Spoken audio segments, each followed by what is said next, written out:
بسم اللہ الرحمن الرحیم۔ حضرت ابو امامہ رضی اللہ عنہ بیان کرتے ہیں کہ میں نے عرض کیا، اے اللہ کے رسول، مجھے کسی کام کا حکم دیجیے۔ آپ نے فرمایا، روزے رکھا کر، کیونکہ اس جیسا کوئی کام نہیں۔ میں نے پھر کہا، اے اللہ کے رسول، مجھے کسی اور کام کا حکم دیجیے۔ آپ نے فرمایا، روزے ہی رکھا کر، کوئی اور کام اس کے برابر نہیں۔ سنن نسائی، حدیث نمبر 2225۔ حضرت اسامہ بن زید رضی اللہ عنہ سے منقول ہے کہ میں نے کہا، اے اللہ کے رسول، آپ کبھی اس قدر روزے رکھتے ہیں کہ لگتا ہے آپ چھوڑیں گے نہیں، اور کبھی اس قدر چھوڑتے ہیں کہ لگتا ہے رکھیں گے نہیں، مگر 2 دنوں کا ضرور رکھتے ہیں۔ آپ کے عمومی روزوں میں آ جائیں تو فبہا، ورنہ آپ ان کا روزہ خصوصاً رکھتے ہیں۔ آپ نے فرمایا، کون سے 2 دن؟ میں نے کہا، سوموار اور جمعرات۔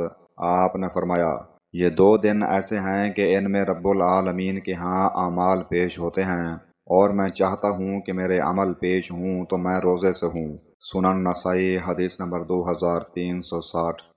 حضرت عائشہ رضی اللہ عنہا نے بیان کیا کہ جب رمضان کا آخری عشرہ آتا تو نبی کریم صلی اللہ علیہ وآلہ وسلم اپنا تہہ بند مضبوط باندھتے، یعنی اپنی کمر پوری طرح کس لیتے، اور ان راتوں میں آپ خود بھی جاگتے اور اپنے گھر والوں کو بھی جگایا کرتے تھے۔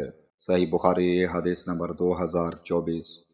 حضرت عمر بن عاص رضی اللہ عنہ سے روایت ہے، رسول اللہ صلی اللہ علیہ وآلہ وسلم نے فرمایا، ہمارے اور اہل کتاب کے روزے کے درمیان فرق سحری کھانا ہے۔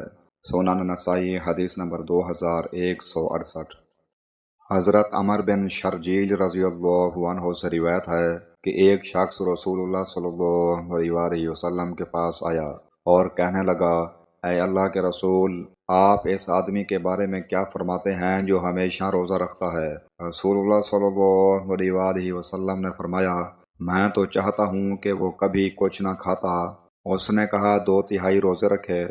آپ نے فرمایا، بہت زیادہ ہیں۔ اس نے کہا، نصف دنوں کے روزے؟ آپ نے فرمایا، یہ بھی زیادہ ہی ہیں۔